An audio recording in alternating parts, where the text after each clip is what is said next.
He can strut sitting down. And welcome to Shift+F1, a podcast about speedy race cars. That, by the way, is a Texas saying for someone who is boastful. And I thought it fit FIA President Mohammed Ben Sulayem pretty well, who we might get to in the news. It also might fit Danny O'Dwyer. It's all party time in the Southern Hemisphere here, my boy. How you doing? How you guys doing? Thank you, by the way, for waking up an hour early so you could record this podcast with me. It is midnight on, I guess it's Wednesday now here. I'm in Sydney talking to video game people. I'm at South by Southwest. They flew me out to do some talks and stuff. And Southwest. Oh, yeah, baby. This is the most set. Well, yeah, I guess it is. You're right. Yeah, it's the most Southwest you can get without hitting ice. Probably the most Texas you can get outside of America. That might also be true. They're into their motorsports, which we'll talk about probably in a little minute. Great. Okay. Well, I am Drew Scanlon. Joining me, that's Danny O'Dwyer, and that is also Rob Zachney. How are you, Rob? Oh man, like on cloud nine. Up late last night watching the Bears win. Doing great, thriving. Wow. Yeah. Great. So happy for you. If you are new to this podcast, a very warm welcome to you. And if you are new to Formula One itself, we recommend listening to our preseason primer episode, which assumes no prior F1 knowledge and explains how the sport works and who everybody is. So if you'd like to go back and listen to that, it's episode 298.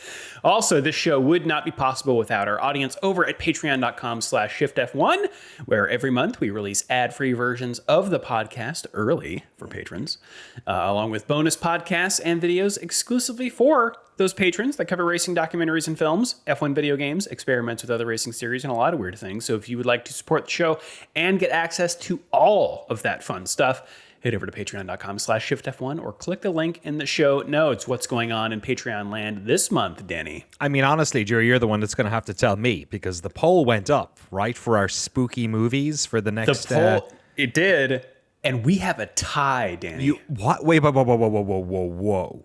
What? Yeah. How many votes were there?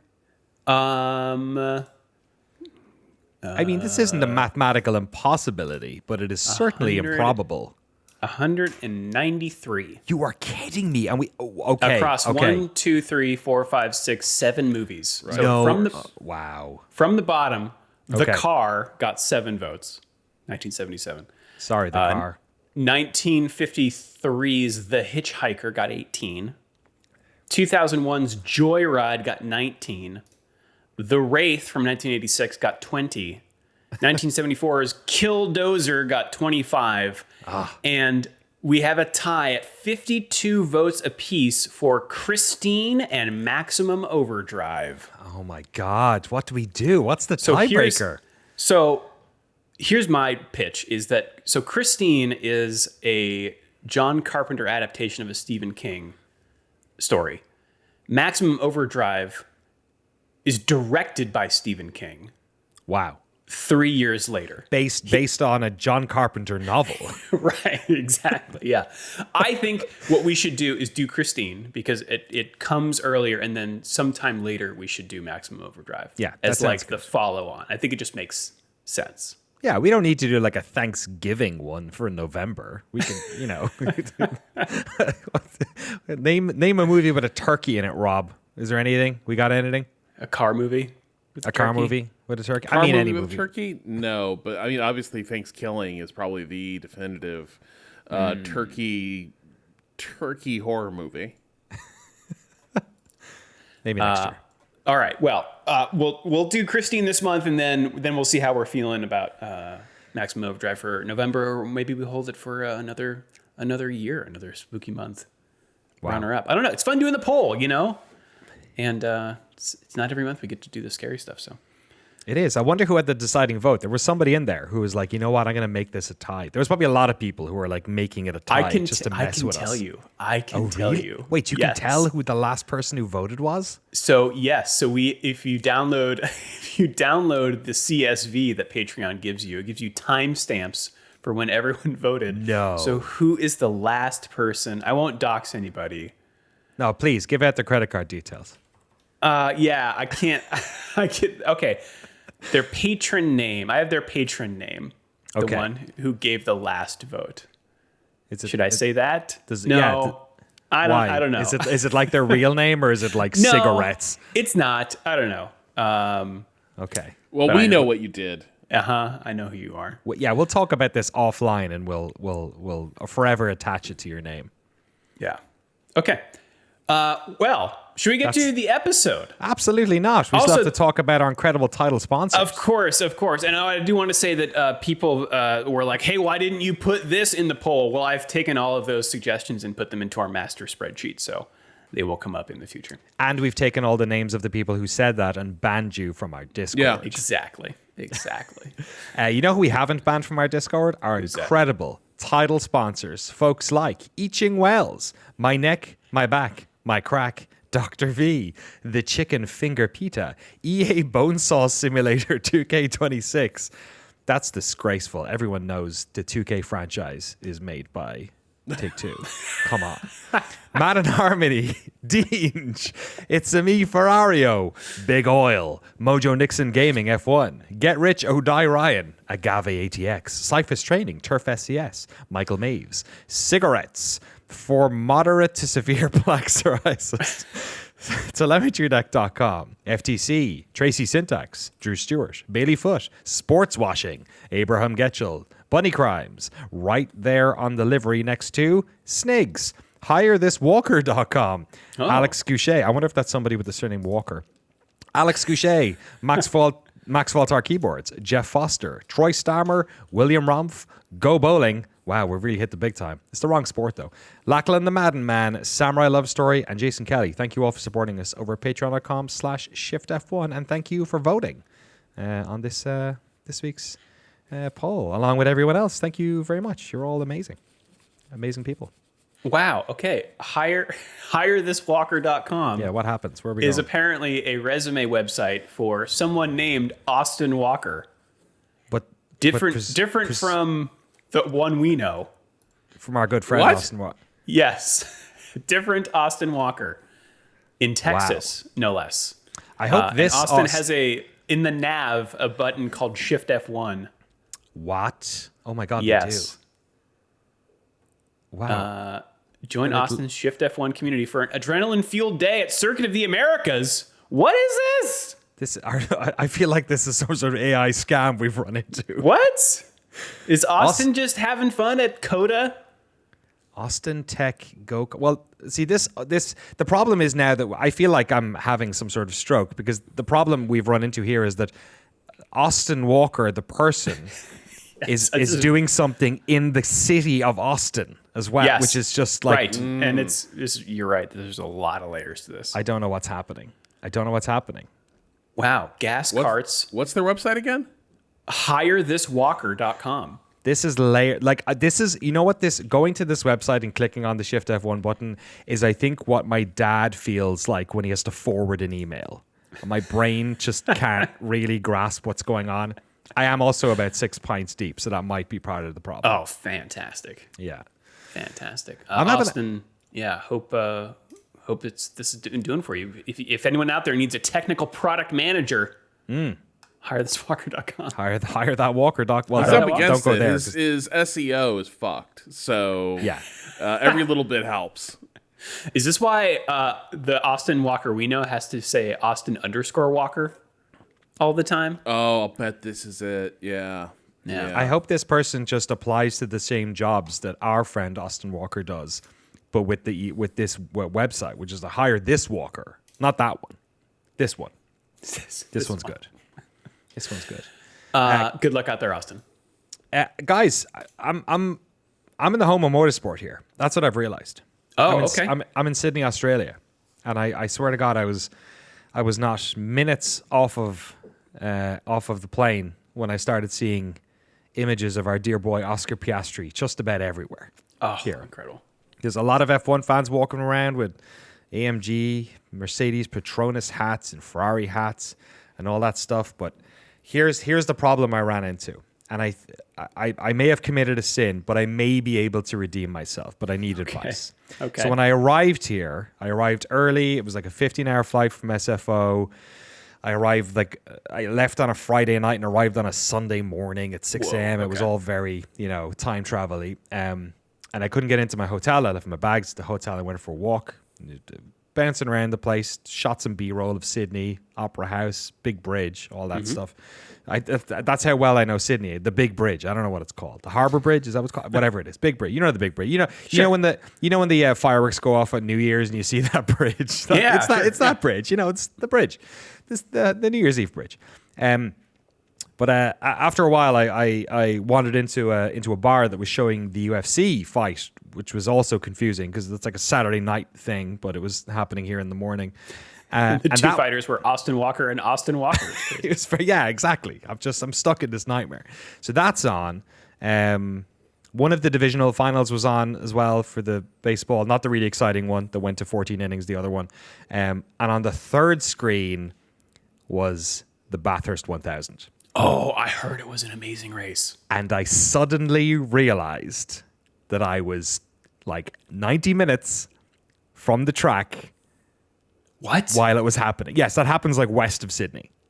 So I was like, oh no, I've arrived in Australia during the Bathurst 1000. I did not know it was on. If I'd known it was on, I probably would have just dropped my stuff and gone out there to see it. And so I was like sort of shamefully watching it in this bar, and I felt really bad about it. And then later on that day, somebody met, because I'm here for like 12 days. I'm gonna drive down to Melbourne or fly down and drive back. I want to see some of the country while I'm here. And then somebody on Blue Sky messaged me and was like, MotoGP is on a Phillip Island this weekend. So you're Australian now. So I'm like, okay, I messed up. I didn't go to Bathurst. It would have been, apparently you can just drive out there and drive on those roads. They're just like roads. Wow. Like you can just go do it. But I'm probably not going to do that. But I am flying down to Melbourne on Saturday morning, and I'm looking at those track tickets, and I'm like, it's not that far outside Melbourne. It's like an hour drive or a little bit more maybe outside Melbourne. I think I should go to the MotoGP. I think you should. Get some GA ticks, just walk around. Oh, man. I've never seen motorbikes in person, like MotoGP bikes race in person. Yeah, I bet it's pretty wonderful. And I bet that's a good track. Like, it reminds me of like when bands came to Ireland, like bands they often just went to England and they didn't, but like sometimes like System of a Down comes to Dublin and every metalhead in the country goes up there and they have a great time. I'm not saying like Australia is like that remote, but like there's a lot of petrol heads around here. They love their Aussie cars. I was talking to a bunch of guys in the bar when Bathurst was on about sort of the history of motorsports here and the cars and all that sort of stuff.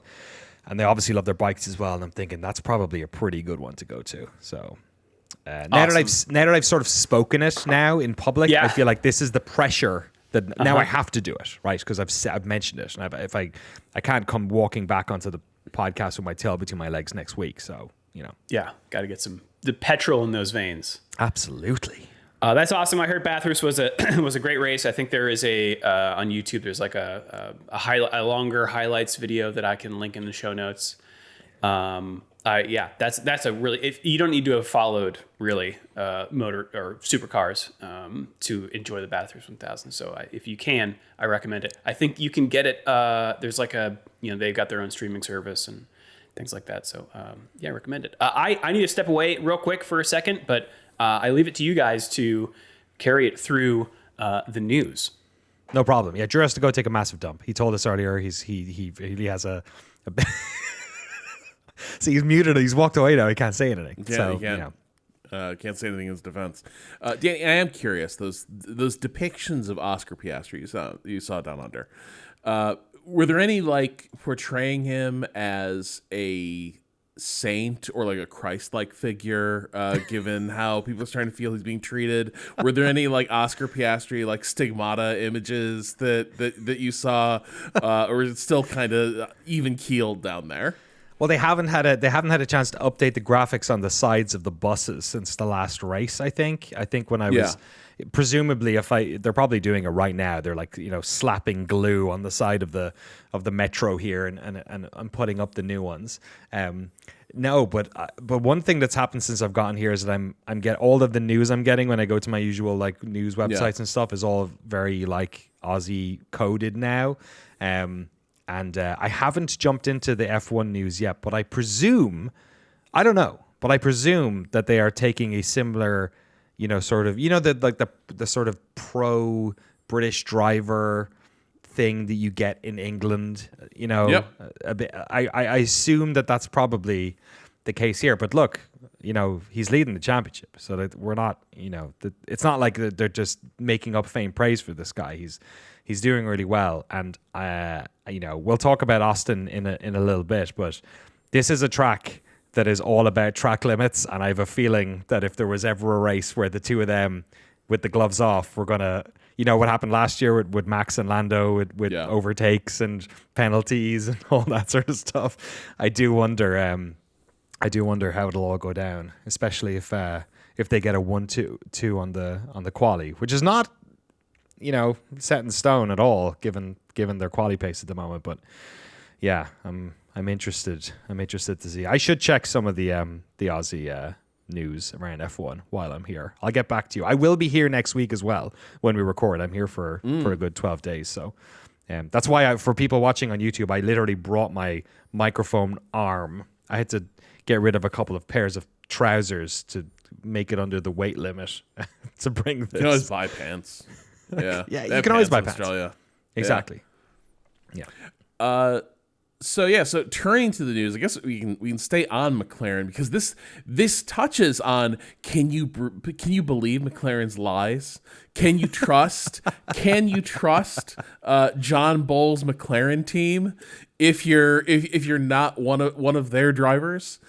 Alex Palou didn't think so. So we've got that court case between McLaren and Palou, and it's gotten interesting. There's a lot of details that have come out in testimony and as the parties have sort of made their case. And I guess my gloss on it at first is like, oh, Alex Palou, you might be losing this one. I don't know, buddy. Because there's a lot of... So, just to recap. Yeah. A few years ago, Alex Palou signed to drive for the McLaren IndyCar team. He was in very high demand at that time. He was a very promising driver. He signed for the McLaren IndyCar team, and we sort of made jokes about it because Oscar Piastri. So he had sort of had this like public breach with Chip Ganassi. Yeah. Like walking away from that team, and then Oscar Piastri was announced as the Alpine driver. And he immediately got on Twitter and posted that was released without his consent, and he would not be driving for Alpine, in the next season. And we all sort of had a good chuckle because like there's something in the water around driver contracts at the time, not realizing the degree to which these two incidents were going to be connected. Run the clock forward a few months, Palou up and ghosts McLaren, just walks away and goes back to driving for Chip Ganassi. And at that point, McLaren says, you signed a contract, we will see you in court. And here we are. They are now in court. In the intervening time, obviously, Palou has become a dominant IndyCar driver, having won the latest championship basically in a walk, like winning most of the races. So obviously, like he was a very in-demand driver, and that has been vindicated by performance. So now what McLaren is suing him for is not just like for the breach of the contract, but also damages of $20 million, in part arrived at the cost of replacing him on short notice and like struggling to figure out who was going to be in that seat. And then the cost of not having a driver who appears to be able to like mint IndyCar championships driving your car. So $20 million for all of that.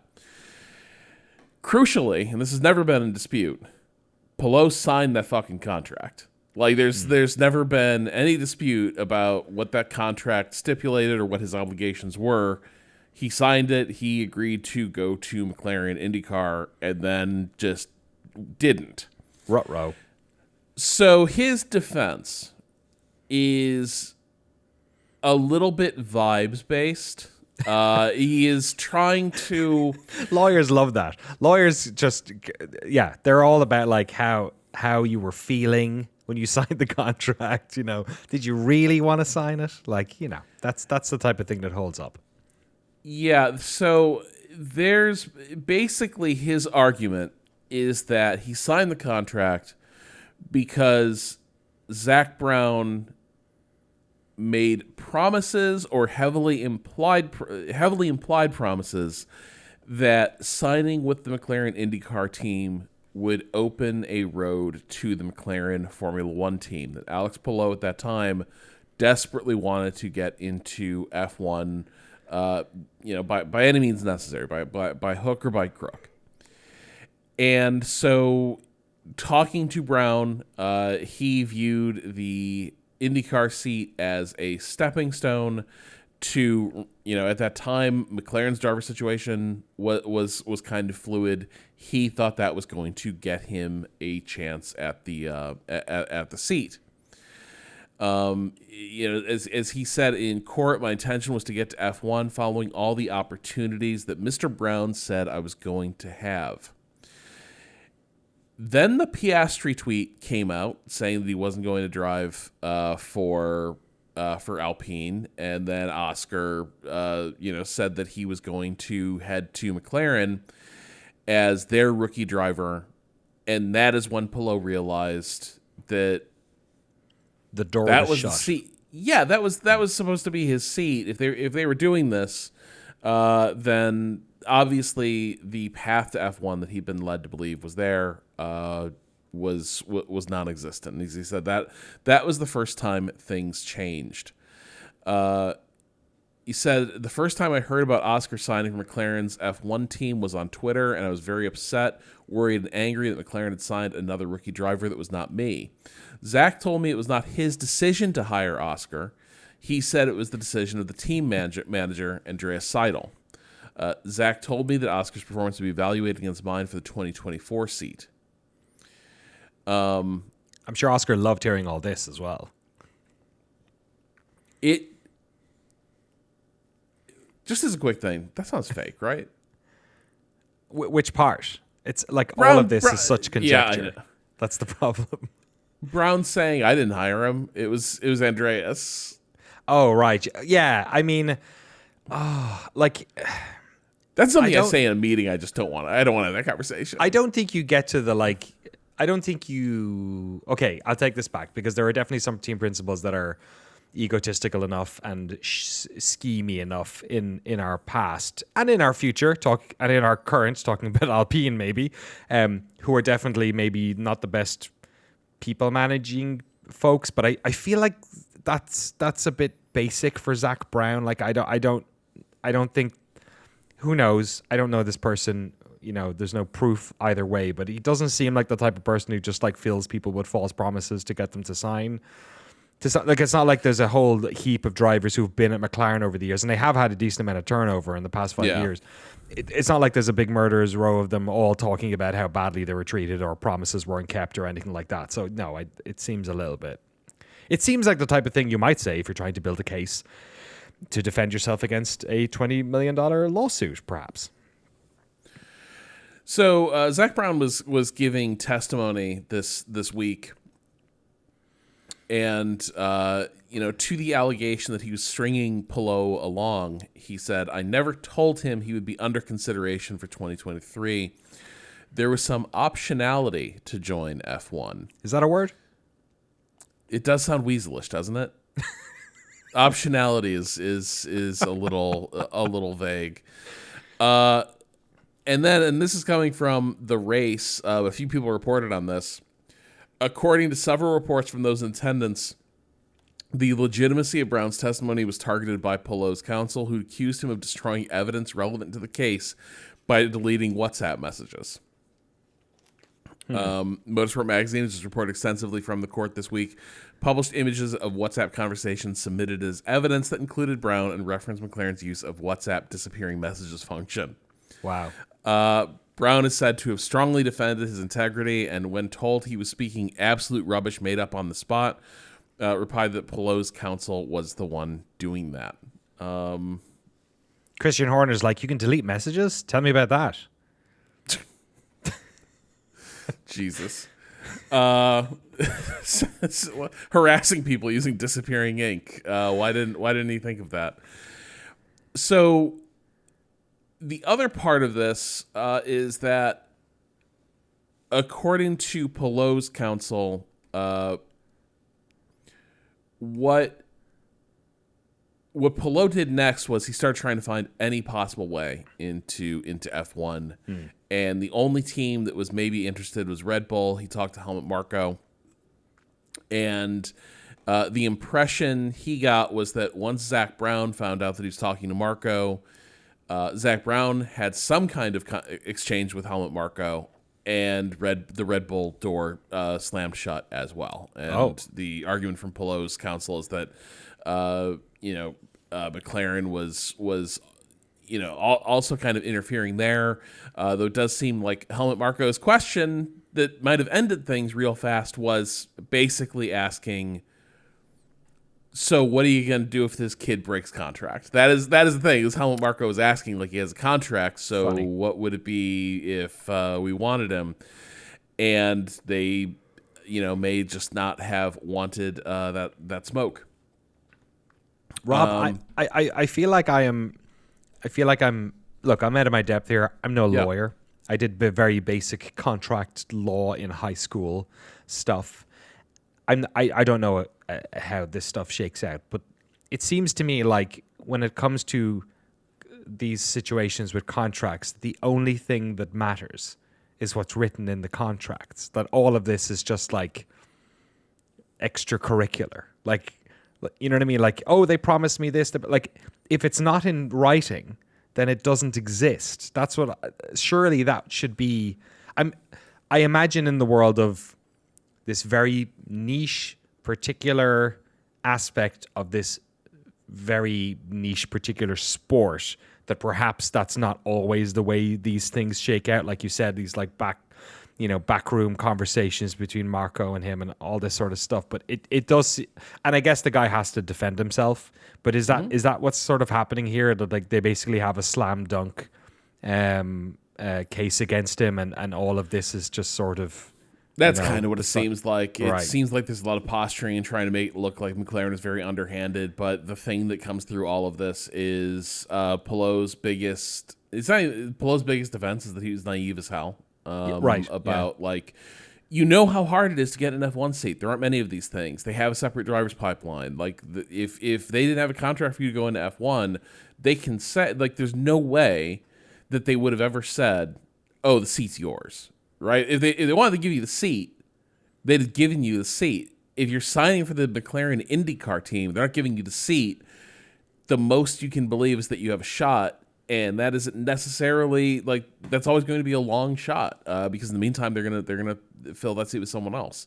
Yeah, and if you're a successful IndyCar driver, which of course he has been, I don't know if that really helps or hinders your case for transferring to F1. Like if he's performing that well and winning championships, it's not like they're going to be thinking, oh, let's get him in an F1 car. You know what I mean? Like if he's doing the job over there in essentially a spec series, it's like I don't know if that's a particularly thirsty opportunity for an outfit like McLaren.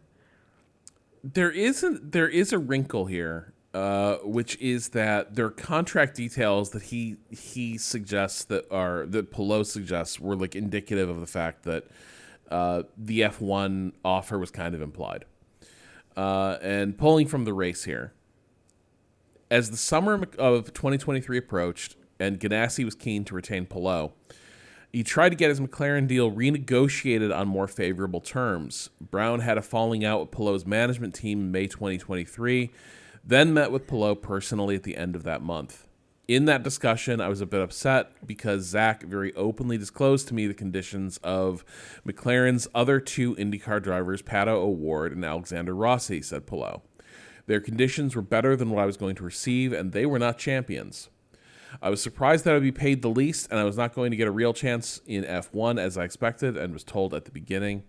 When a revised McLaren offer emerged, Palou claimed it included all possible bonuses, such as bonuses for winning races or the championship, to make it look like it was competitive compared to Ganassi's offer. But from what I remember, the base salary is almost half that of the Chip Ganassi Racing offer. Oh, my God. Palou also felt frustrated and a bit deceived to discover he claimed that the legal fees from past mediations with Ganassi and F1 testing fees were being factored into Palou's salary. Does he just have bad representation? That's also what it sounds like. So his management team is removed that month, and then he directly deals with Zach Brown. Oh, well, that's not good either. Well, right, but like, it sounds like why did he sign that? Unless he forced them to, right? Like, I can imagine a management team being like, "Buddy, this is not a very good contract for an IndyCar driver. This F1 thing is a nice thought, but maybe you shouldn't do this." I don't know. It sounds like he was desperate to grasp this straw and hope it could drag him into F1. But for him to have signed a contract, okay, so he finds out from Zach Brown what O'Ward and Rossi are being paid and realizes he's being underpaid. I can understand. I can see him not knowing what their exact comp is, but I don't know that I buy that he doesn't have any idea what his worth is. You know what I mean? Like that to realize that he's actually going to be fairly poorly paid. These guys have an idea of what these contracts are worth, and or their agents top driver do. in India. Yeah, ballpark. Yeah. So. Yeah, so this whole case, it just kind of seems like in the space of a few months, trying to get an F1 seat through McLaren, it kind of seems to me like Palou screwed up repeatedly. Yeah. And then realized he'd screwed up and pulled the ripcord, went back to Chip Ganassi Racing. And that still means he's going to have to eat the breach of contract. Now, I don't know if the $20 million is a fair number. I think they can probably quibble with that and negotiate that down. Right, yeah. But in terms of the facts of this case, yeah, like a lot of the Palou side seems to be trying to paint Zach Brown as some sort of arch manipulator. Mastermind, yeah. And it kind of just seems like a to bad what management end? team and a dumb kid put themselves in, made a deal that was always kind of iffy and then realized that and then wanted to unmake it. Yeah, and are they arguing that Zach Brown's genius plan was to not sign the best driver in IndyCar in the end? You know what I mean? It doesn't really add up. I honestly, the more you tell me about this, the more I don't know if the word is sympathetic, but I definitely feel bad for him. I think this seems like sort of throwing, bad money after good money or something, and just getting stuck in a hole with bad decisions over this whole time. What do you think the motivation of McLaren is at this stage to pursue it? Is it a genuine monetary compensation thing? Is it a drawing a line in the sand, maybe? Because they could drop this. You know what I mean? This doesn't necessarily need to be something that they pursue. It's all happening in public. Obviously, it's dragging Zach into this court of public opinion too. I think that's a big part of it. Also, hi, I'm back. I think how was the bathroom trip, Drew? Was it good? Oh, it was glorious. Great. Yeah, I'm so happy. It was a while. Listen, I'm on a schedule. All right, you can't mess with that schedule. Usually, it's before we record. You're right. So I'm sorry. Of course, this is all my fault. Apologies. I think if you're McLaren, you have to protect your reputation in these sorts of contract areas. Otherwise, it's going to make it difficult to work with other people in the future. If they think that I don't know, McLaren they're shady. You don't want to go with them.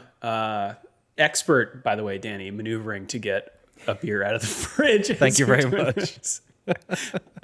I had to mute my mic because the fridge here, for some reason, every time it opens, it beeps. It's like my nanny, like trying to wake up the family. Also, you brought your boom arm? Thank you for acknowledging my dedication to Shift+F1. I am really impressed. I also have the book. It's the first time the book has been in the Southern Hemisphere, so I'm prepared, man. I'm prepared. Incredible. All right, if we're good on this story, and it sounds like we are, let's take a quick break, and then we'll be back with some more news. All right, on the heels of Singapore, Carlos Sainz. We didn't really talk much about him in the pod because we didn't see a lot from him in the race.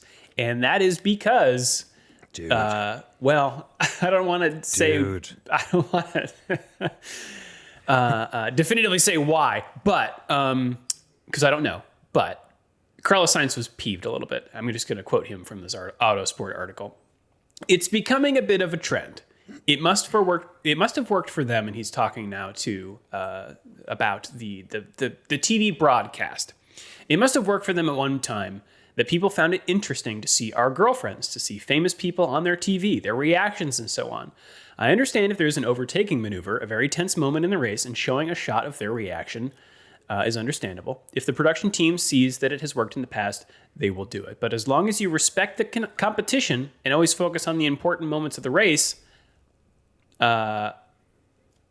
Last weekend, they didn't show any of the 4 or 5 overtakes I made at the end of the race, nor did they show Fernando's pursuit of Lewis. Yes. They missed a lot of things.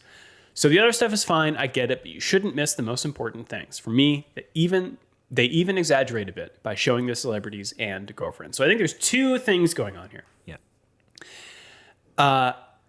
The overtakes that Sainz did and that Lewis getting chased down by Fernando were not shown. I think that is maybe a secondary issue to showing girlfriends and celebrities a lot. So I'm going to address the first one first. Okay. I think that was a severe misstep in this race in particular. I generally think that the production team has done a lot better more recently than they used to, like 10 years ago or something, to show a lot of different stuff. This to me, this race felt like an outlier because there wasn't a lot going on. And it was very easy to just say, like, well, why don't you just switch to this? Why don't you switch to this? I think there is a bias, though, at the end of the race for them to cut to the leader and stay with them, not only across the finish line, but for like a minute afterwards as they talk on the radio and all this stuff. I don't care. I don't care. Point, it feels like, is it contractually obligated or something? Like, is that in a Bible of production that you always show the car crossing, timing, and scoring and stay? Because, like, you're right. They have cut away repeatedly from like tense last lap duels for points positions to show a car leading by 20 seconds, roll across the finish line, and then get on the radio to have a little chit chat. Hey, if they show it just rolling across the finish line, that's one thing. If they show the like preceding 3 corners and then their garage and then this and that. Did you guys talk about this last week? Sorry, I didn't have a chance to listen. Not really. Back on last. So like, the ending was, I was listening on the Sky feed and Crofty was going crazy because he was basically. Well, there's Antonelli as well. What was the Antonelli? Antonelli did a pass on Leclerc and that we didn't see. Okay, right. The Alonso trailing Hamilton stuff was like, he was commentating on it for like the entire last 2 laps, I think it was, or certainly the last lap when Hamilton clearly had problems with his car. And I was, you know, the whole time he was like talking about it, and you could see the timing going down, and it was, and you're totally right. Like, there's definitely this bias for it, but if I think back 10 years, there is often, like, this is not like a weird thing. There is often battles going on in the background. I think about Bottas and Kimi having that spin for like P7 or 8. God, I forgot which was it, Russia, I think it was, maybe. Like, there's often interesting battles going on back there, and yeah, it was that was really annoying. I will say I was already annoyed by the other thing, though. I'm not sure if when I was watching the race, I do want to get to that. But just to close off the not cutting to the battles, I think it's a hard job. I'm going to put a link in the show notes to F1 released like audio from the control room. Oh, no way. As a reaction to this?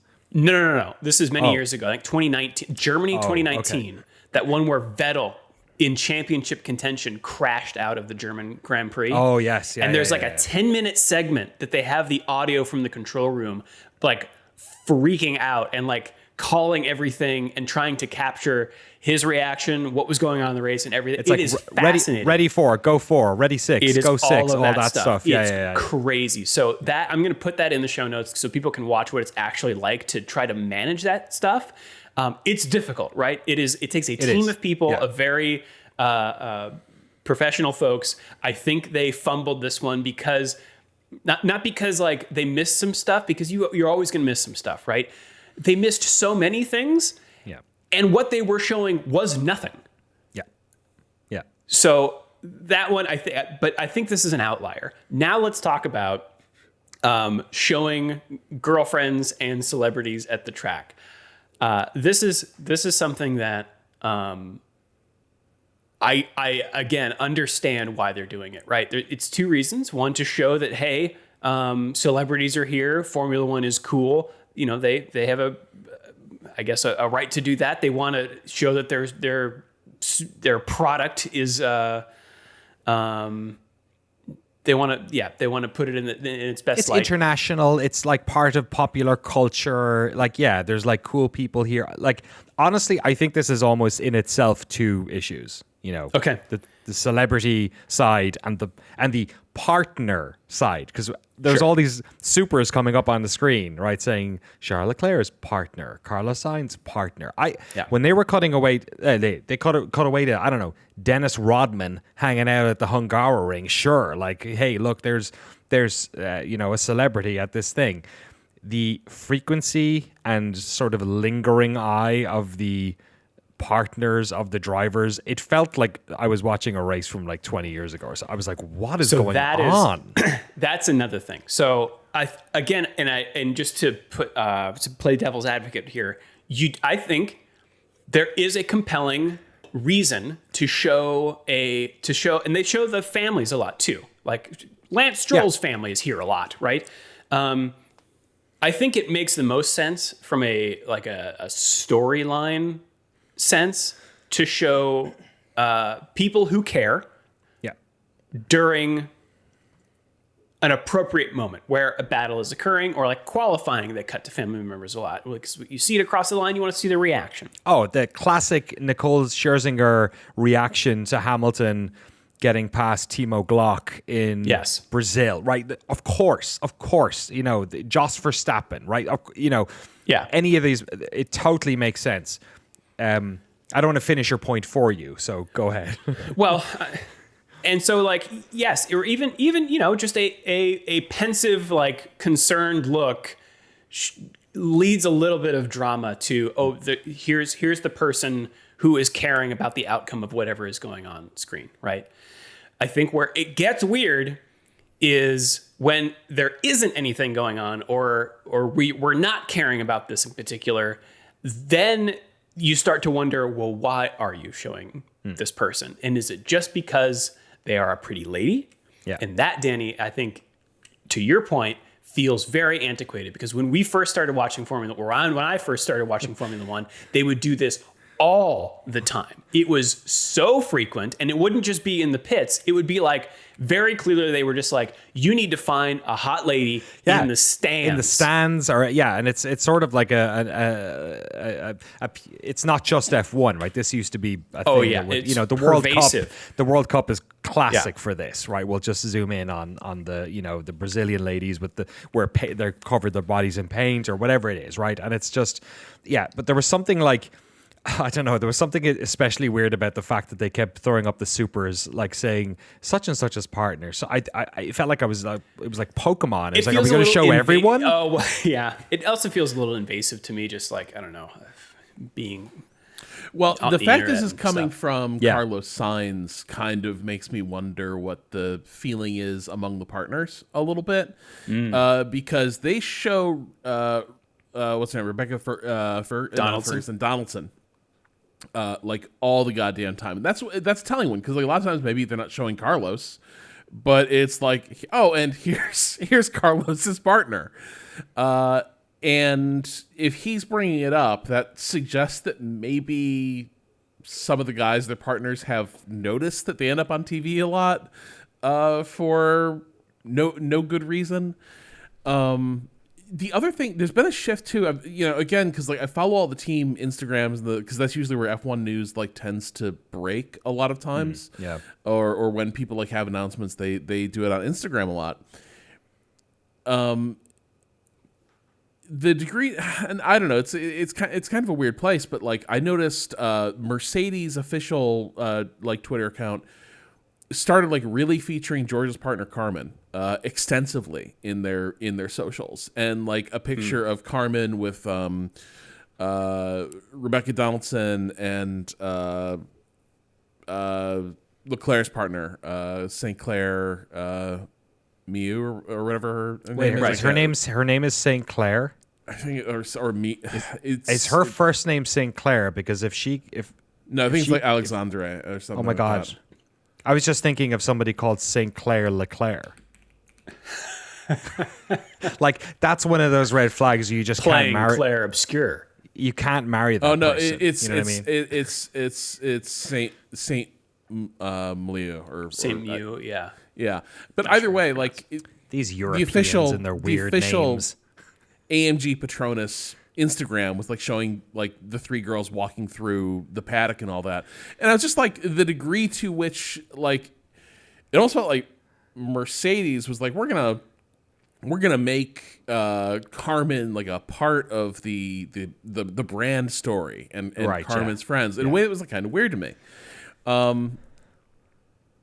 Like there are times I do feel we're this close to getting a special feed on the F1 app that's just, show me the wags, Right. Yeah. Yeah.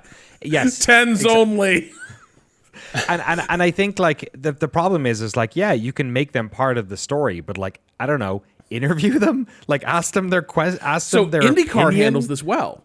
So IndyCar also but IndyCar has the feeling of like a big backyard barbecue with a race Yeah, happening. family, right? Yeah. You see Will Power's wife. Now, admittedly, that is because she's the most anxious woman in history. So she's hilarious to put the camera on because she is like destroying things in her hands anytime Will Power is like in contention to win. Dude, if Peeling I was a partner bottles of somebody who was in IndyCar, Oh, yeah. I would be in the exact same situation. Yeah.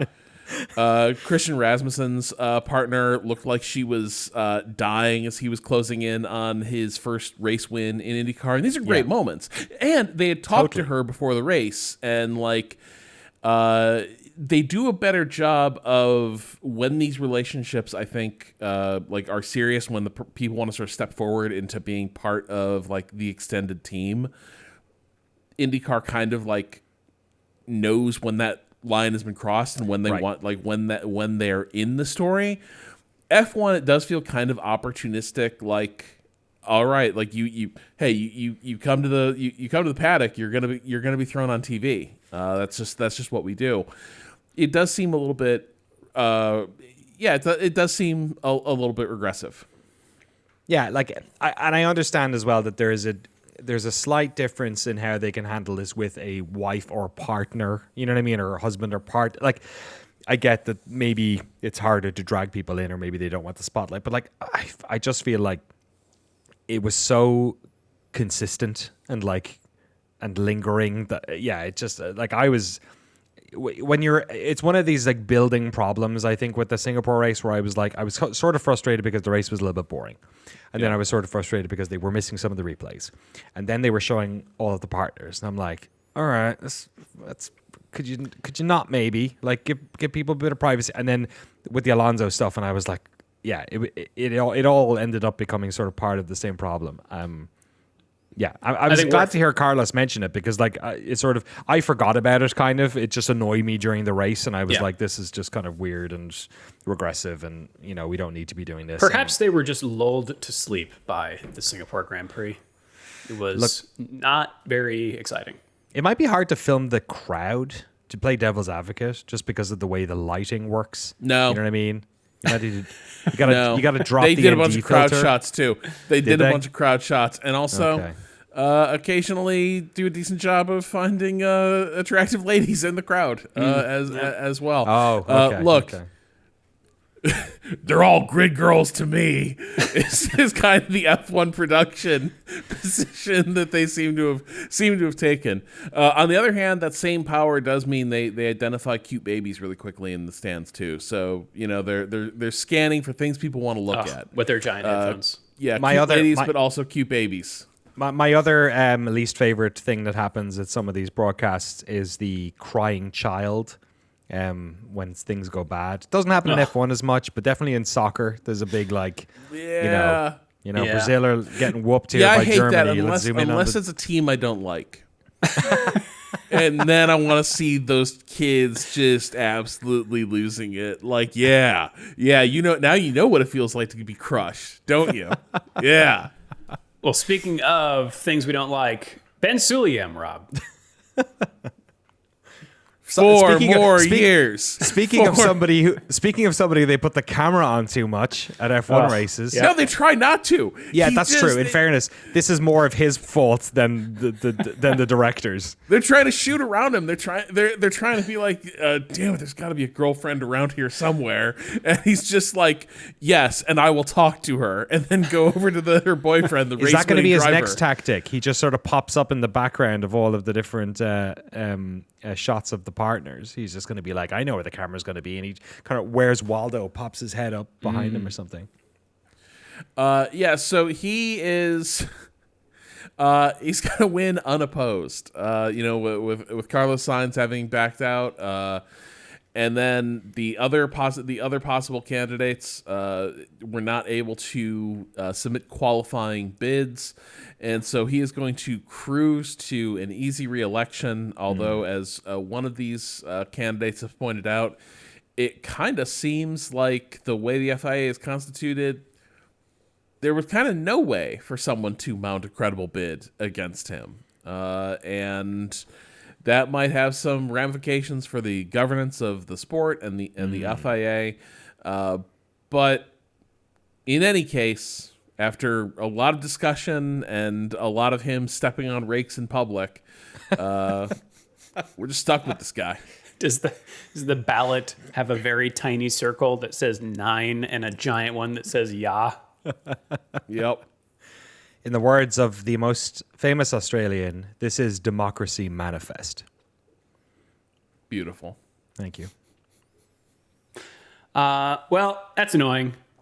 Anyway, from one leader to another, I suppose. From the FIA to F1, Danny, what is Stefano Domenicali saying about these historic F1 tracks? Yeah, Domenicali was interviewed. The race was reporting on this one, and was questioned about. I think this is sort of like a shot across the bow rather than a particular issue that he's rallying behind. But well, we did talk about this in our previous episode, that he has just there have been rumblings that like these historic tracks are going away, and he's sort of, I think, illuminating his concerns with them. Yeah, it's. I guess it is hard to tell because obviously, like, you know, Zandvoort's going away, but then Zandvoort to me was sort of like a filler track for the past, half a dozen years. It's not really basically they just wanted the Orange Army to just stay the fuck home.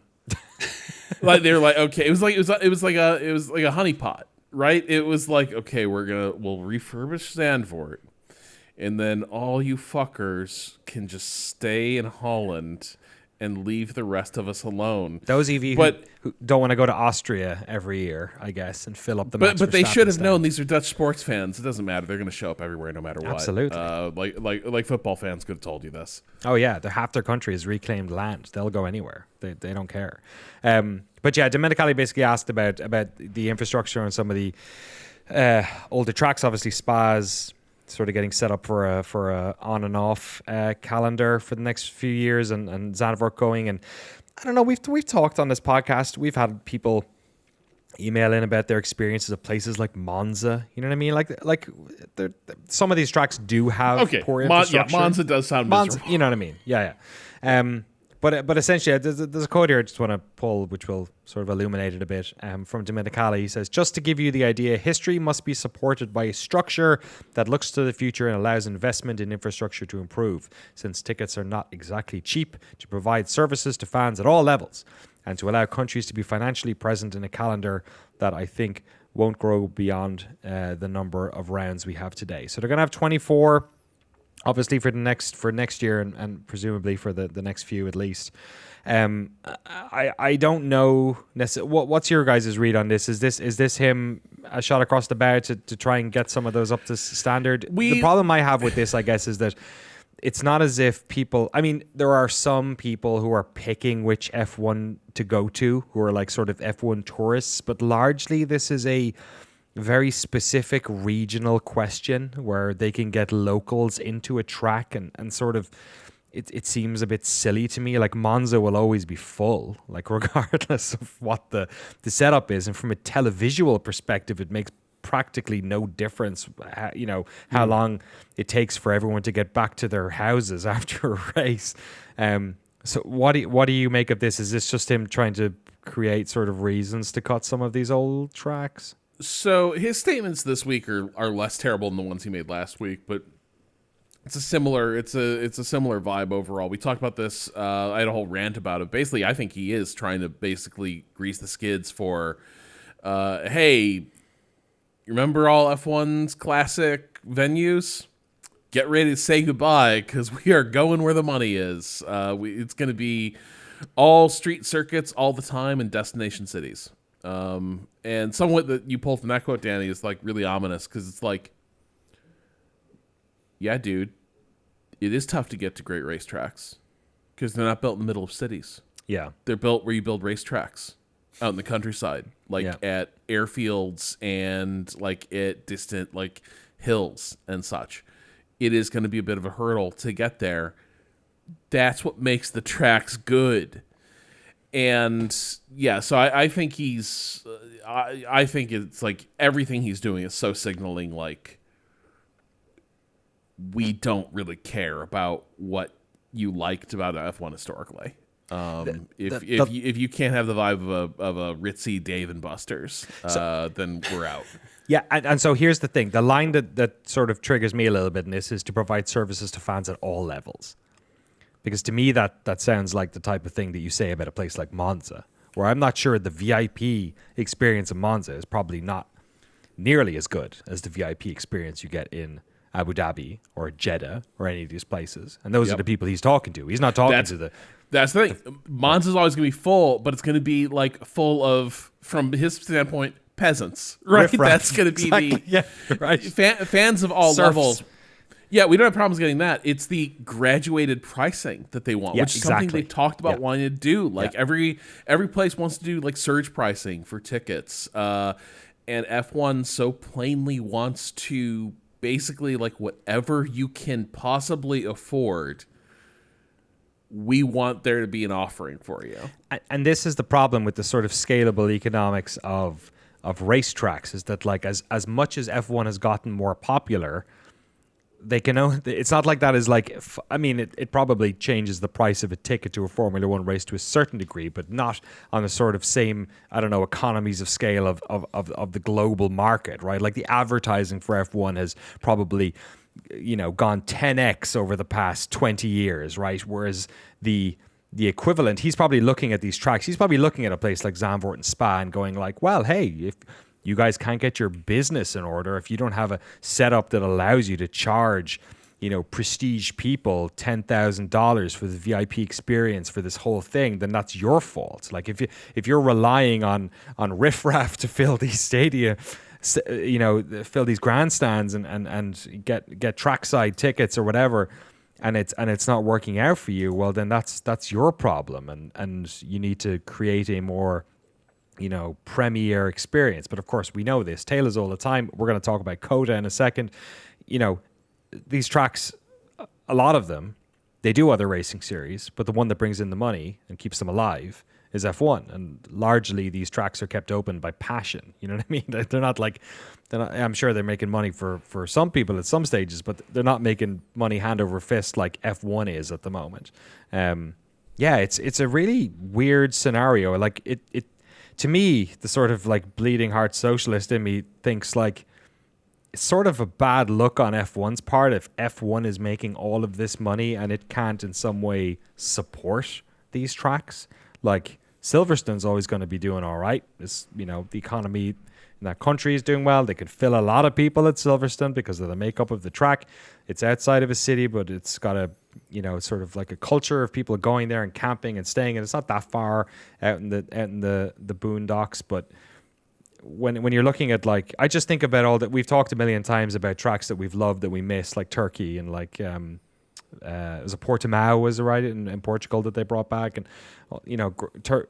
tracks we've enjoyed over the years. China was obviously one for a long time. Still to this day, they've trouble filling those grandstands, and some of those tracks have provided really good racing, but obviously it is a sport that is heavily invested in its profit margins, and this seems like a particularly cruel sort of outlook. And I do worry about these tracks disappearing and if they care, because ultimately if a track disappears off the calendar, you do sort of forget about it after a couple of years. Certainly new fans do. Last thing I'll say just real quick is he's basically also telling these places to invest a ton of money in facility upgrades. Yeah. And they might still leave.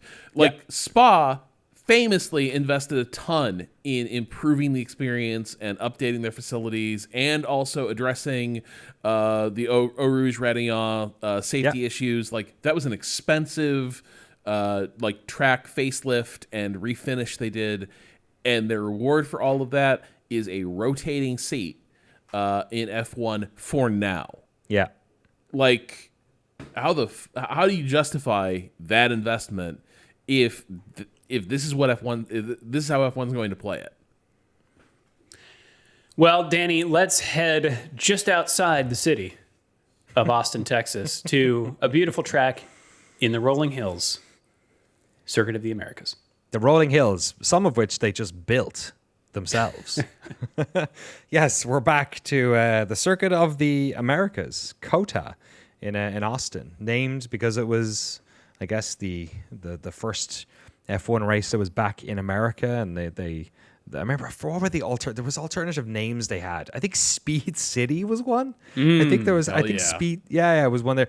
Circuit of the Americas. I like it because it speaks to the location of Austin and of Texas as sort of central to not just America but the Americas themselves, the grand continent, bringing racing back, of course, to the United States, which it did over a decade ago. This track has, myself and Drew have been there. We enjoyed a great race and a fantastic Taylor Swift concert there a number of years ago. From a spectator's perspective, at least, it's a fantastic track. Like Drew said, not that far outside of Austin. Great sight lines across the whole thing. A sort of Franken track developed by a number of Americans alongside Herman Tilke. It has elements of Silverstone in Sector 1, also Suzuka in Sector 1. It's got like Maggots and Beckett's and the S's from Suzuka there. Has sort of a similar arena type area at the start of Sector 3 from Hockenheim. They made a big song and dance about that first turn. I think it's like 12 stories up it goes or something, which is pretty remarkable, but also not that dissimilar to Eau Rouge in many ways, if you think about just the speed and the height at which the cars gain over the course of that very short piece of gravel. It's a track that I was looking back through, trying to do like notable moments in the history of this track. There aren't that many like notable particular moments. There's a lot of like cars getting beached and stuff like that, but it's often provided very, very good races. one of the things I guess that's come to mind when I was looking back at some of the races, I watched highlights for the past few, is sort of gravel and track limits. This is a track that if you end up in the gravel, or you can end up in the gravel quite often, quite easily, it doesn't necessarily have, people crashing into barriers, but people get beached here a decent amount of the time.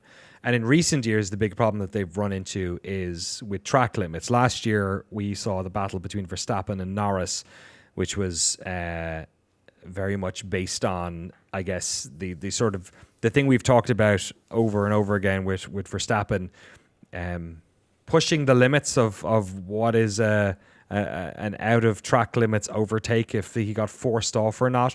The shoe was on the other foot last year with Lando Norris attempting to sort of get away with an off track overtake on Verstappen, essentially trying to eat the 5-second penalty and then get 5 seconds ahead of Verstappen, but he sort of did it too late in the race to push out the 5 seconds and ended up conceding that, I believe it was a podium. I think it was for third place for Verstappen, and I think the two Ferraris were 1-2 last year.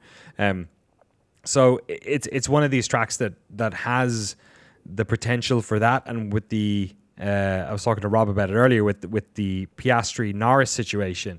That's going to be very, very interesting to see if anyone's going to push the limits of the rules. There's sort of two major overtaking spots on this one. The first is obviously turn one. There's an interesting scenario here where the second car placed on the grid has the inside line. Verstappen did this perfectly last year, braking late, not just overtaking Norris, but actually pushing him off the track and allowing both of the Ferraris pass, which is why they were able to get 1 and 2 last year. So that's I think it was Jenson Button years ago was talking about how he thinks they should swap the grid around because they essentially got the first and second place grid spots in the wrong areas. And then the last one is the other DRS straight, which is the back straight at the end of sector 2 down into turn 12, which is where the incident with Norris and Verstappen happened last year as well. And a bunch more over the years with people braking late and attempting to sort of cut the other driver off. So I oftentimes turn 1 and turn 12 are where the sort of the overtakes happen and a lot of the narrative happens. But it's a great track. It's a great track on television. The cars drive fast. The drivers like it. Lots of high-speed turns. A lot of turns. There's 20 turns on the track as well. A lot of topographical change and some great shots of the infrastructure of the track, including that very ridiculous, what do they call it? Like viewing post that's just in the middle. This big tower. The tower. The tower you can go up and hang around in. Yeah, so I'm excited for Coda. I think I have a little warm cockle in my heart for this track. It was a fun one to go to, and I like how they designed it. I think they designed it with spectators in mind a bit more than some of these modern tracks, and its popularity has increased over the past couple of years in the States. NASCAR drives here, a bunch of other, on a slightly different circuit. They cut off most of Sector 2 on it, but there's a good amount of racing here. Are they doing a sprint here this year? They did last year. They are. They are. Okay, they certainly are. Previous 5 winners of the races at Circuit of the Americas: Leclerc, Verstappen, Bottas in 2019. Ooh, your favorite. Hey, you're wearing your house. You bought that hat at Coda. I certainly did. Yep. It's seen some mileage. It has. It's a little less white than it was when you first got it. Yeah. Can we just take a moment? That livery was so good. Oh yeah, the Williams Martini livery. Yeah.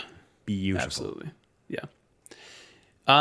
People who tend to do well here, better than their average performance. Lewis Hamilton does well at this track. Now, last year he beached himself.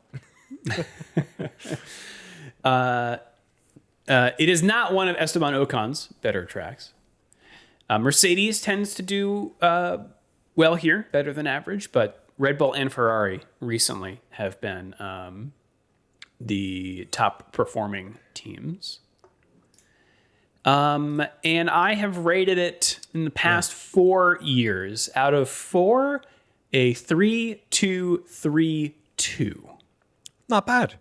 Not bad. So, I would say it tends to be an entertaining race, but Anything can happen. We have gotten rain here in the past. Probably not this weekend, but I'll get to the weather in a second. Remember that one year where it flooded? Not at F1. I think it was before an IndyCar race or something, wasn't it? Wait, they did Or it. NASCAR. NASCAR, yeah. Yeah. I'll do weather now. Okay. So as you mentioned, Danny, it's a sprint weekend, so we get sprint qualifying on Friday. 15% chance of precipitation. That is the only percent chance. Oh, actually, same on Saturday for the qualifying sessions. Qualifying, though, looks to be, 0% chance precipitation and 0% chance for the race. Temperature-wise, pretty toasty. We're looking at Friday peaking at 91 Oh, geez. Fahrenheit or 33 Celsius. That's a tough heat in Texas, too. Yeah, but it's dry heat. Climbing to 93 I like on Saturday and then 89 on Sunday. That is 34 and 32 Celsius. Hey, but at least those Torchy's tacos will be good. And then you can go down to the comedy mothership and blow your brains out. Wow. Yeah. Wow, Danny, we are cutting you off for more White Claw. So that is getting the claws are out, getting a little mean. Rob, I'm in a whole other hemisphere here. The moon is upside down. Your laws don't apply to me anymore. A whole other hemisphere here. I'm on a whole other hemisphere here. Is that in Australia by way of Colonel Sanders? Yeah, I was doing a Boston accent. Sorry, I don't know how that ended up there. The Drivers' Championship standings look like this. Oscar Piastri in first with 336 points. 22 points ahead of Lando Norris in second, who's 41 points ahead of Max Verstappen in third. The 36 points back is George Russell in fourth, then a 64-point gap down to Charles Leclerc in fifth. 48 points down to Lewis Hamilton in sixth. 37 points down to Kimi Antonelli in seventh. 18 points ahead of Alex Albon in eighth, who's 31 points ahead of Isaac Hadjar in ninth.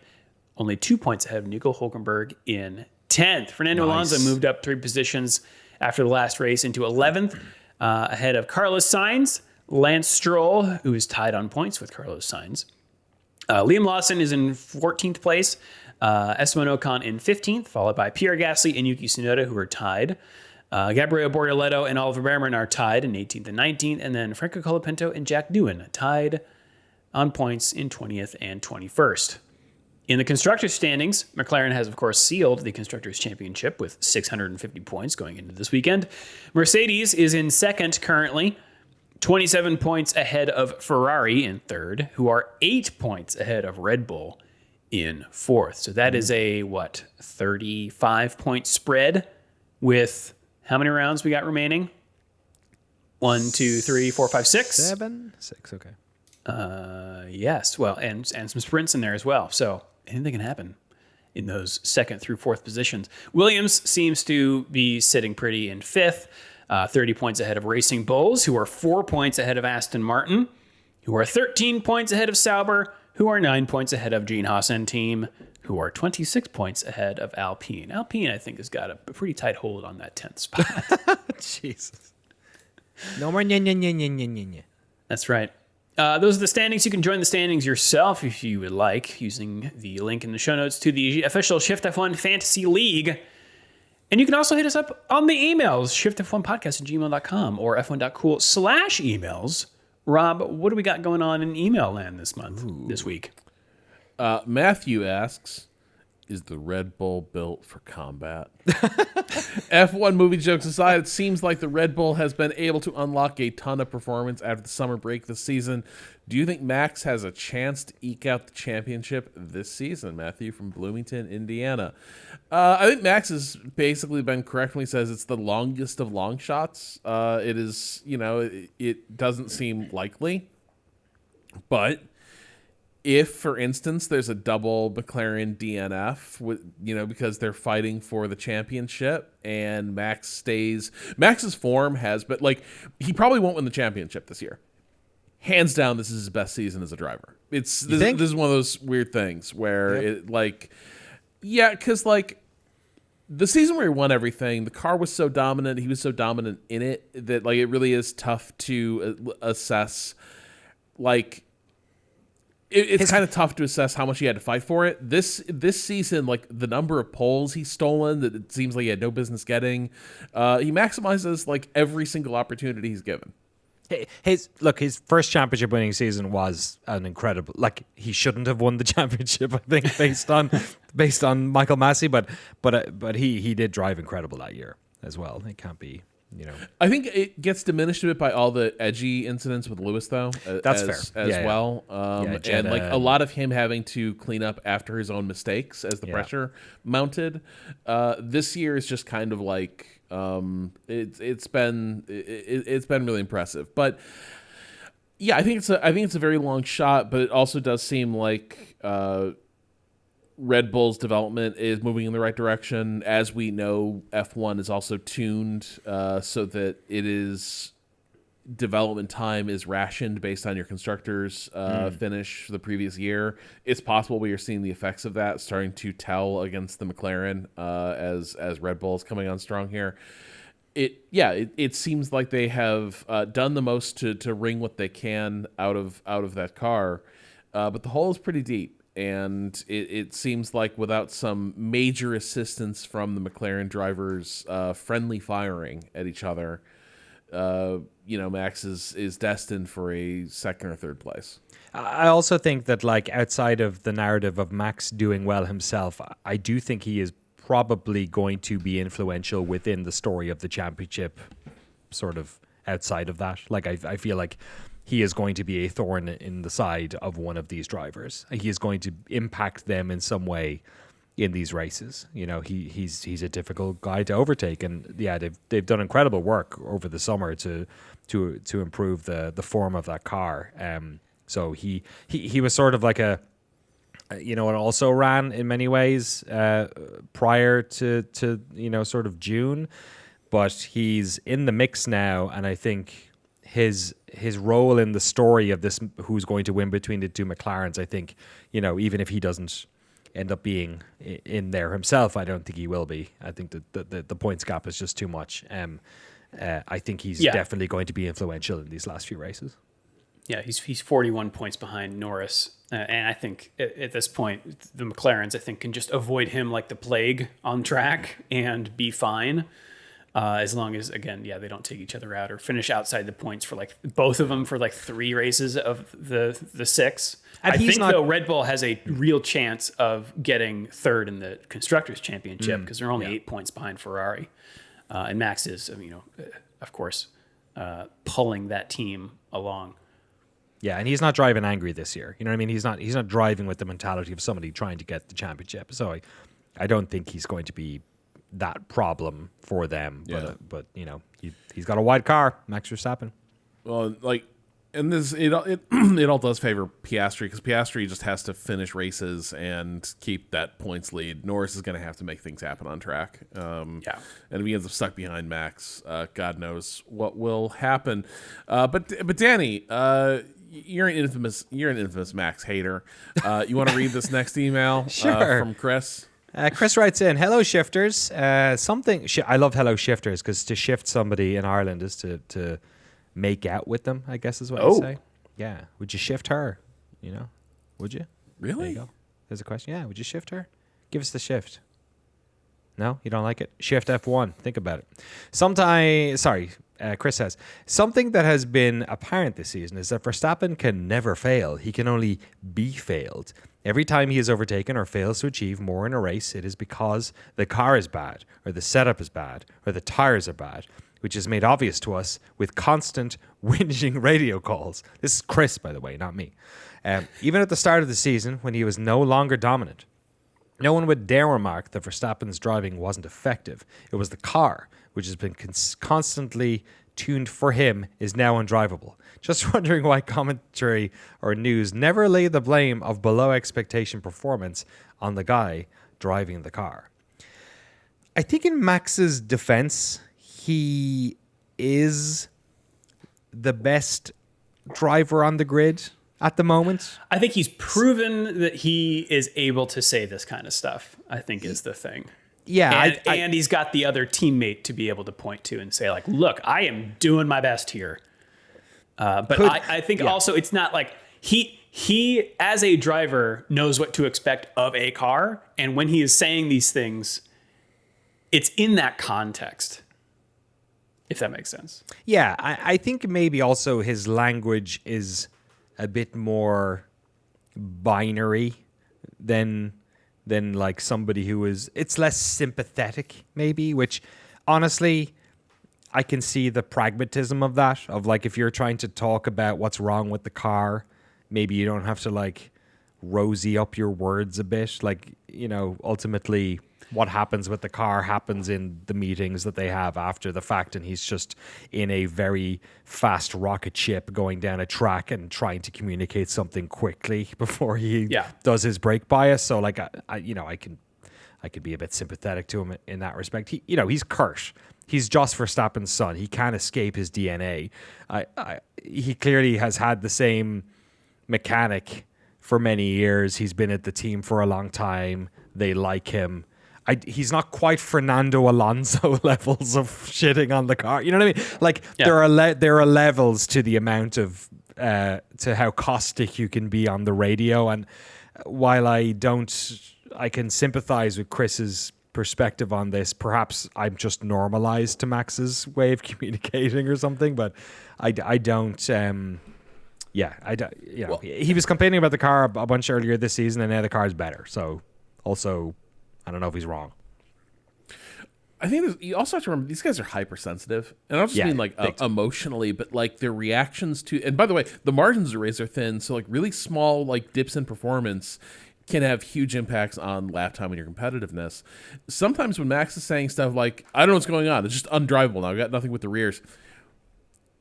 It's like you're dealing with a Princess and the Pea situation where things have just wobbled like 1% out of optimum. But he feels that gap so intensely that he's like, well, this has gone to shit. What are we going to do about it?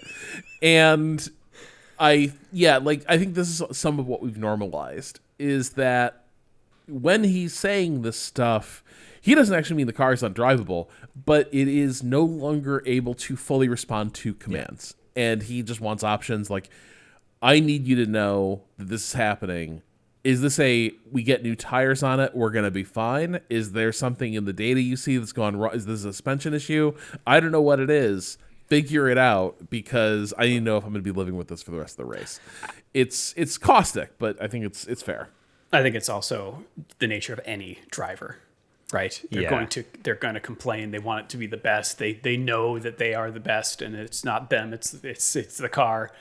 I think you only really see them blame themselves in certain drivers will do this, like Leclerc and more recently Hamilton, but it's sort of not in the nature of a driver like this to look inward. Should I take this next one from Aaron? Yeah. Aaron writes, my wife has been watching On and Off with me for the past several years. This past week, she had trouble remembering one team's name. She gave up and just called them the Baby Bulls. Henceforth, that is how they shall be known. Thank you for the excellent podcast, Aaron in Massachusetts. That's great. Better name. How'd they never think of that? I know. That's just better. It's awesome alliteration. It's a bit reductive, but it also, I mean, the baby drivers are there, like the younglings. That's where they are. That's where they're training for the Jedi Academy. So, I get it. It's true. I mean, she's not wrong. Like if she has already tuned herself into the massive problem, with that having team. A B team. Yeah, which is that like they have constantly renamed themselves over and over and over again, and all of their names were terrible except for the one we liked, which was Toro Rosso, of course. Toro Rosso. Mostly because God, I get to hear Drew do that to my ear. Yeah. I have to step out for one quick second again, but please continue. Bathroom. Wow, you're regular, man. That's wild. Crazy. All right, Paul writes, about a year ago, I decided I wanted to attend the Road Cycling World Championships, which were set to be held in Rwanda in September. But then Rwanda started doing a shadow war, which made tourism feel a bit ethically questionable.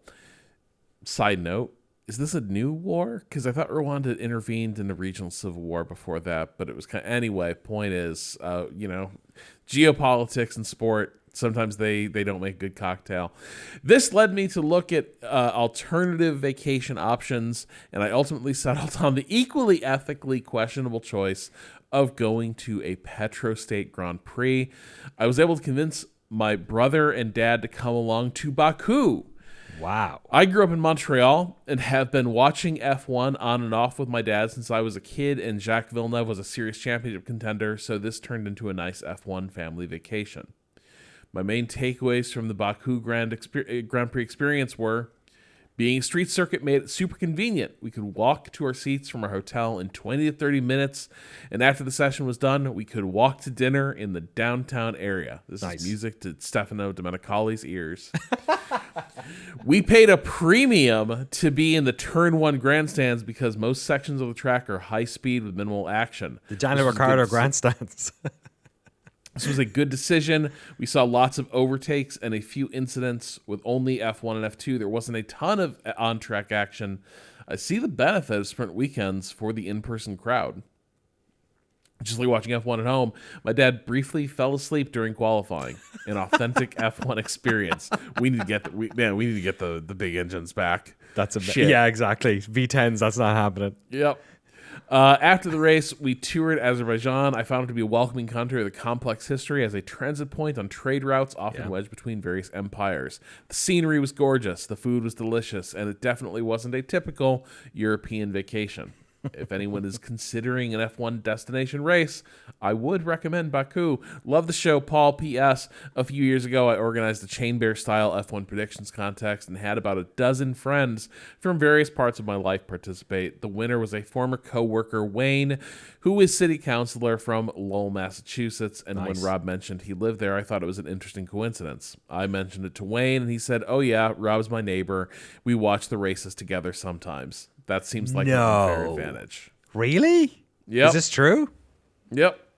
Wow. You're in bed with the local politics, are you?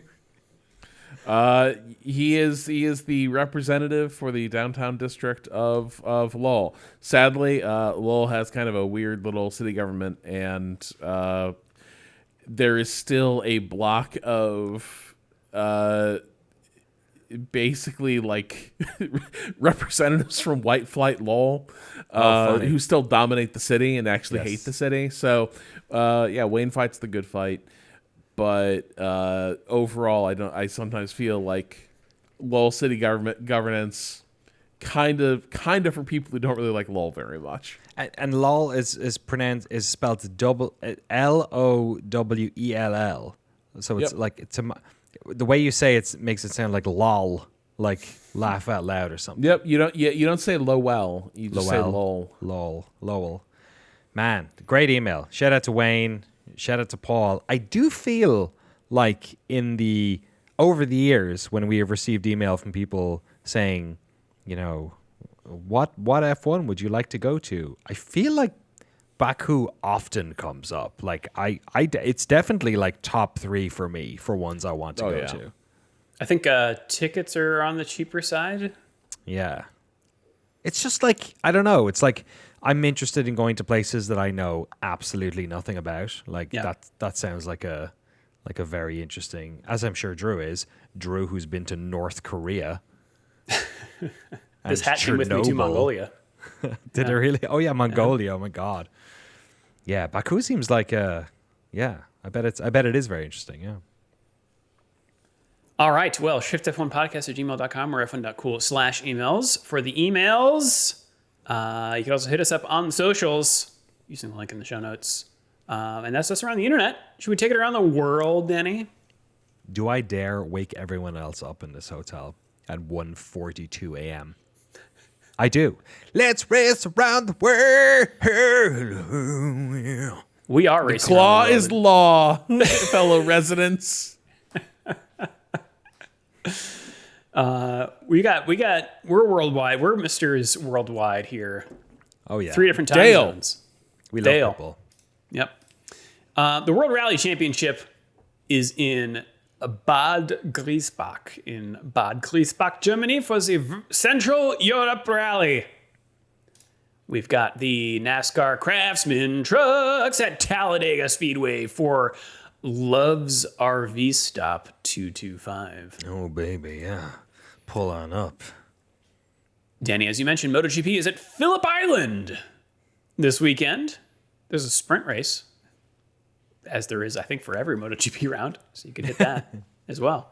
The World Superbike Championship is in Jerez, at the Circuito de Jerez.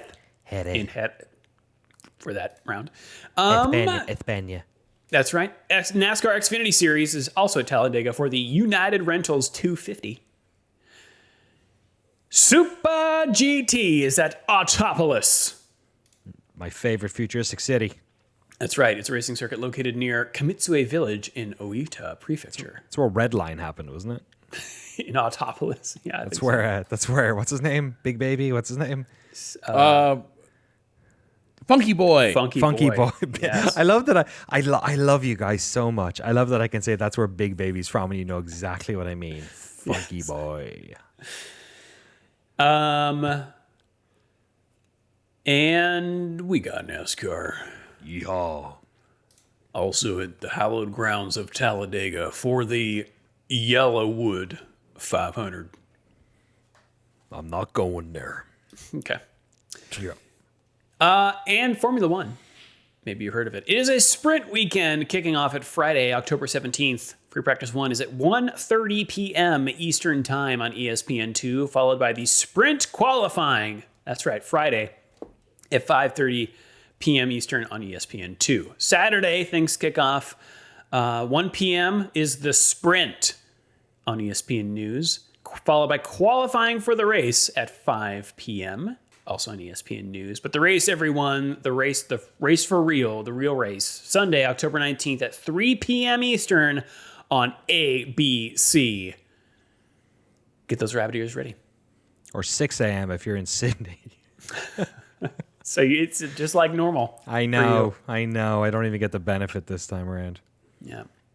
But that's what's going on this weekend. What happened on this day in history, Danny? On this day, I don't even have to put it a day ahead like I usually do. It's actually on this right. day now. On this day, October 15th, the 1983 Formula One season had an exciting finale on this day when the teams and drivers gathered at, I'm going to try and get this right first time, Kyalami for the South African Grand Prix. The final round of the championship, all was still to play for as Alain Prost, Renault, Nelson Piquet, Brabham, and René Arnoux, Ferrari, were all still in contention for the title. The first three-way battle since 1974. Arnoux was the first to blink when his Ferrari engine blew up on lap 9. I'm not sure if that's his blinking that did that. And Prost was out on lap 35, also with engine trouble. Piquet finished third and so won his second driver's title by 2 points over Prost. Wow. Arnoux was not helped in his efforts by some over-eager marshals who had come to his aid when his car broke down on the track in practice. In pushing the car off the track, they succeeded in pushing one of the wheels over Arnoux's foot, leaving him hobbling around for the rest of the weekend. Oh, man. So a sort of mild Take Inoue situation there. Wow. That's how it used to be, is everything was decided by engines blowing up. Absolutely. Or marshals doing something silly. I often think about that marshal who fell. Remember in Canada when they were all falling over the place? The marshals it was great. I love it. There should be a supercut of marshals falling over it. That's what I'm going to do after this. That's what you do when you're 3 White Claws in. You just go to YouTube and type in marshals falling over and you have a great time. All right. Well, that's, I assume, your final thoughts, Danny. Final thoughts, Rob. I'm just thinking of, instead of Leonard Cohen's 1,000 Kisses Deep, I'm thinking three White Claws, Through the White Claws In by Leonard Cohen. That'd be a good song too.